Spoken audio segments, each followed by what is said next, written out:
नमस्कार। ध्यान दीजिएगा, प्रधानमंत्री नरेंद्र मोदी के मार्गदर्शन में बंगाल में भाजपा की भगवा सरकार की नींव पड़ने के बाद बंगाल की आम जनता के जीवन में अचानक 7 बदलाव आने वाले हैं, जिनके लिए बंगाल की जनता तैयार रहे।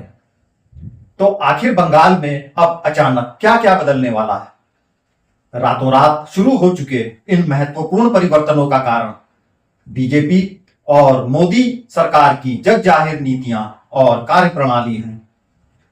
ये बदलाव इतने सुखद और क्रांतिकारी होंगे कि आने वाले कुछ ही महीनों में आपको एक नया बंगाल नजर आने लगेगा। यही मेरी भविष्यवाणी है।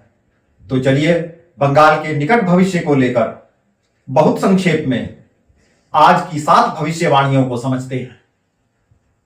तो सबसे पहली और सबसे बड़ी भविष्यवाणी, जो लागू होगी नहीं बल्कि असल में लागू हो भी चुकी है, वो है बंगाल की कानून व्यवस्था में जमीन आसमान का अंतर आना।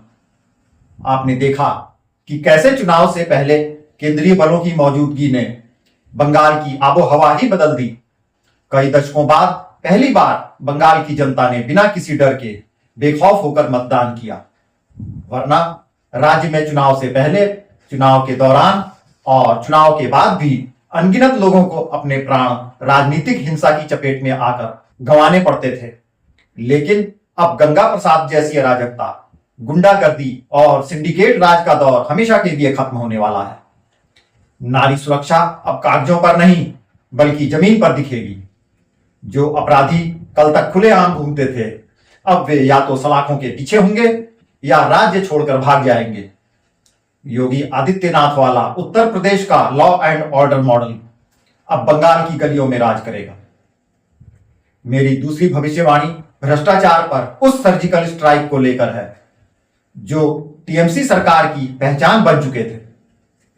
हमने वो दौर देखा है जब मंत्रियों के करीबियों के पास नोटों के पहाड़ मिले, जहां मशीनें तक गिनती करते करते थक गईं। लेकिन अब बदलाव की शुरुआत सचिवालय यानी राइटर्स बिल्डिंग से हो रही है। मुख्य सचिव ने पहले ही आदेश दे दिया है कि कोई भी फाइल या रिकॉर्ड नष्ट नहीं किया जाएगा, और सचिवालय को सुरक्षा बलों ने अपनी सुरक्षा के घेरे में ले लिया है। मेरी भविष्यवाणी है कि आने वाले 6 महीनों में पुराने घोटाले धड़ाधड़ खुलने शुरू हो जाएंगे और बंगाल की जनता का लूटा हुआ एक एक पैसा वापस वसूलने का अभियान भी शुरू हो जाएगा। प्रशासन तंत्र अभी ममता बनर्जी और टीएमसी के प्रभाव का है और तंत्र को सुधारने में थोड़ा टाइम जरूर लगेगा। अभी क्लीनिंग प्रोसेस शुरू हो चुकी है, पुरानी जमा गंदगी निकालने में बस थोड़ा समय लगेगा। ये तीसरी भविष्यवाणी बंगाल के इंफ्रास्ट्रक्चर और विकास को लेकर है। आप उत्तर प्रदेश के एक्सप्रेसवे और गुजरात के स्मार्ट सिटीज को देखिए, वही तेजी अब बंगाल में दिखेगी। कोलकाता से लेकर सिलीगुड़ी तक बंगाल अब इंफ्रास्ट्रक्चर हब बनने जा रहा है। रुकी हुई केंद्रीय योजनाएं, चाहे वो आयुष्मान भारत हो या किसान सम्मान निधि या कोई और, अब बिना किसी अड़ंगे के हर घर तक पहुंचेगी। ममता सरकार के दौरान जो अड़चनें थीं, वे अब खत्म हो चुकी हैं। चौथी भविष्यवाणी बंगाल के युवाओं के लिए है। कुछ समय बाद से ही बंगाल के टैलेंट को नौकरी की तलाश में बेंगलोर या पुणे भागने की जरूरत नहीं पड़ेगी। नई सरकार का पूरा जोर व्यावसायिक शिक्षा और रोजगार सृजन पर होगा। स्टार्टअप कल्चर को बढ़ावा दिया जाएगा ताकि बंगाल का युवा सिर्फ नौकरी मांगने वाला नहीं बल्कि नौकरी देने वाला बने। पांचवी बड़ी भविष्यवाणी औद्योगिकरण के बारे में है। बंगाल, जो कभी भारत का औद्योगिक हब था, बाकी राज्यों के मुकाबले आज बुरी तरह पिछड़ चुका है। लेकिन अब जब कानून का राज होगा तो टाटा, अंबानी, अडानी जैसे बड़े पूंजी निवेशक फिर से बंगाल का रुख करेंगे। बंद पड़ी मिलें फिर से खुलेंगी और नए औद्योगिक पार्क विकसित होंगे। छठी भविष्यवाणी सबसे संवेदनशील मुद्दे पर है और वह है विदेशी घुसपैठिए। गृह मंत्री अमित शाह का वो संकल्प अब पूरा होने का समय आ गया है, जिसमें उन्होंने कहा था कि एक एक घुसपैठिए को चुन चुनकर देश से बाहर निकाल फेंका जाएगा। केंद्र को अब राज्य सरकार और स्थानीय प्रशासन का वो साथ मिलेगा जिसकी कमी पिछले कई सालों से खलती थी। इधर रॉ के पूर्व एजेंट लकी बिष्ट ने भी एक बड़ी दिलचस्प मांग उठा दी है। वह यह कि मंत्रियों की लिस्ट बनाने से पहले उन जिहादियों और समाज विरोधी तत्वों की सूची तैयार हो जिन्होंने बंगाल में बंगालियों का जीना हराम कर रखा था और उन्हें फौरन ठिकाने लगाया जाए।